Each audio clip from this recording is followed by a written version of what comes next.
Satyabama Institute of Science and Technology, Chennai and Sriperumbudur. சதிகளுக்கு எதிராக தமிழகம் தொடர்ந்து போராடுவதை மத்திய அரசால் பொறுத்துக் கொள்ள முடியவில்லை என விமர்சித்துள்ள முதலமைச்சர் ஸ்டாலின், யாருக்கும் பயப்படாமல் தமிழ்நாட்டின் உரிமைக்காக போர்க்குணத்தோடு போராடும் தமிழக எம்பிக்களுக்கு பாராட்டு தெரிவித்துள்ளார். தமிழ்நாடு இவங்களுடைய சதிகளுக்கு எதிராக விடாம போராடுறத தாங்கிக்க முடியாத நேற்று தர்மேந்திர பிரதான் அவர் என்ன பேசியிருக்கிறார் பாராளுமன்றத்தில்? தமிழ்நாட்டை சார்ந்தவங்க நாகரிகம் இல்லாதவங்க,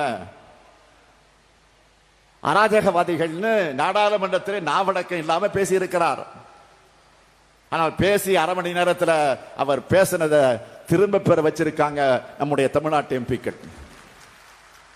அவங்களுடைய போர்க்குரலுக்கு என்னுடைய வாழ்த்துக்கள். கலைஞருடைய வாரிசுகள் நாங்கன்னு நம்ம எம்பிக்கு நாடாளுமன்றத்தில் காட்டிட்டாங்க. அதிமுக உறுப்பினர்கள் போல பாஜக அரசுக்கு லாலி பாடிக்கிட்டு இல்லாம தமிழ்நாட்டின் உரிமைக்கு யாருக்கும் பயப்படாம போராடுவோம்னு நிரூபிச்சிருக்கிறாங்க.